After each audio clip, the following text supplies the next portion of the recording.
We're here in Drumnadrochit near Inverness, on the banks of Loch Ness and River Ness to find the Loch Ness Monster. How many times can I say that word in an introduction? But yeah, come join us on the hunt. And if people want to learn more about Scottish mythology, history, and architecture, they can go to Aussie in Scotland on YouTube, link in the description. That's right. Better quality for Scotland content, definitively.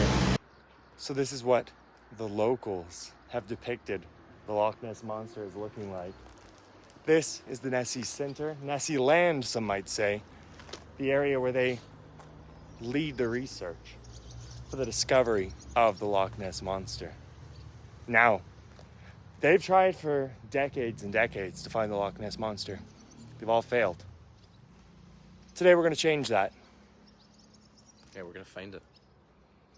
Today will be the definitive proof of the Loch Ness Monster.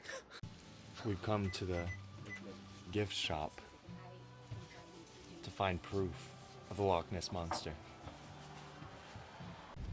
So, directly behind me, we have our first look at Loch Ness, or some might say Loch Ness, or some might even say Lake Loch Ness, but that's just Lake. Nice.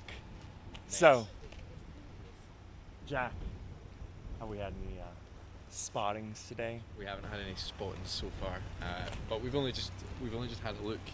This is our first sighting of the loch, and so we might have to go further up. Maybe Nessie isn't here. Maybe she is further up there. So that's where we'll go.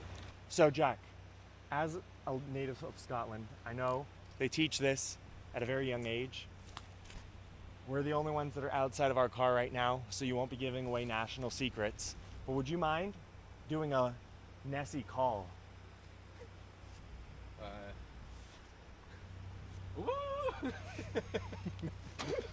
Give it one good one, Jack. One good one.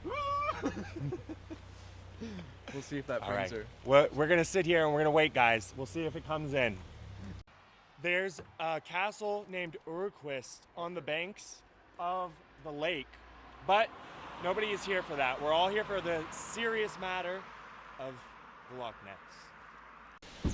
All right, we've been given a tip that the Loch Ness Monster might just be down on this side of the loch. So we've come down here.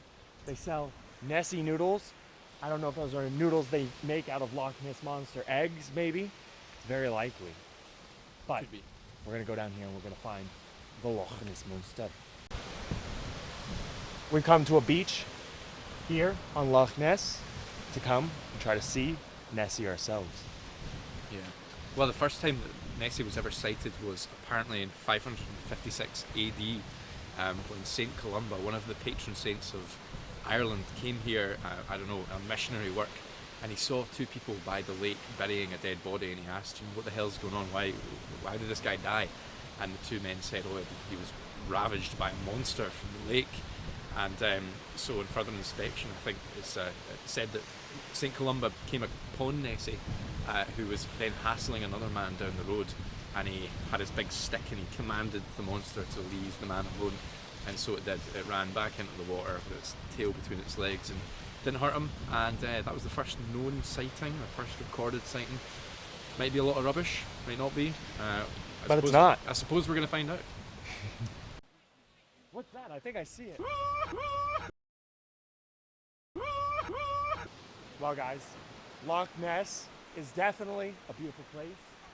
It's not known for its natural beauty, despite having so much, but it is a cool place to come visit. If you got kids, probably a little bit better to come with kids, but if you're just interested in cryptozoology, like Jack, this is the place. Yep, absolutely. You're going to find yourself a monster, and you're going to find yourself some Nessie noodles, and all sorts of other types of goodies. Would you say this is the best cryptozoological site in all of Britain? Oh, hands down. As the foremost cryptozoological expert in Britain, I would say this is 100% the best site. The only site that you should consider coming to.